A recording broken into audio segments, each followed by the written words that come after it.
Just a general point here. The student has begun a sentence saying many epistemologists would suggest X, Y, Z. This can annoy people when reading an essay. Who are these epistemologists? Yes, the student does go on later to mention David Christensen and who else? Feldman as well, Richard Feldman. But she actually introduces them as philosophers when she's here said many epistemologists. So again, this is being very pedantic, but you want to be writing perfect essays and winning the first place rather than the second place. So just try and avoid things like that. If you're going to say many epistemologists, well, who are these many epistemologists? Cite them straight away and don't switch to another word when bringing in scholarly arguments. And if you're going to use scholarly arguments, it's really worth giving context to the people that you're bringing in. You want to show that you've understood what the scholarship of this topic is, and you want to be explaining where you fit into this scholarship and where, if possible, you're advancing it, where you're taking the current scholarship of the subject area. This is such an important thing in especially university essays. You have to show you that you're well read.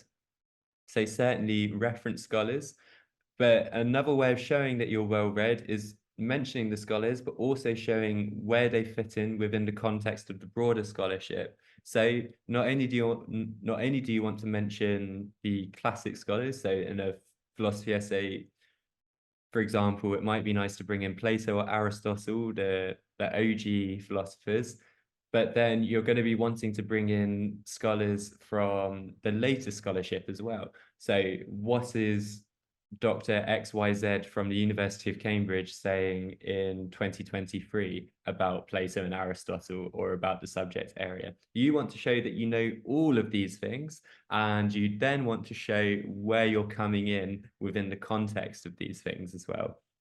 That's what a fantastic essay response would do. And in my opinion, this essay doesn't quite do that. But let's carry on. But this does not show religious beliefs or religious disagreements to generally be unreasonable, because the disputants are rarely epistemic peers. Now, the student has written this in response to David Christensen and Richard Feldman's conclusions, their opinions. So she has very well, perhaps I haven't actually read these scholars, but let's say she's very well precede what they have argued in her own words, which I liked. However, what she's done is said what the conclusions of their thinking are. So here she said, for example, philosopher Richard Feldman concludes that one cannot have reasonable religious disagreements. If the disagreeing individuals are epistemic peers, only one of them can be reasonable. Well, that's what he concludes. And the student goes on to say, but this does not show X, Y, Z. Well, of course it doesn't show X, Y, Z. That's not what the conclusion of anything is meant to do. The argument that comes to the conclusion is what shows it.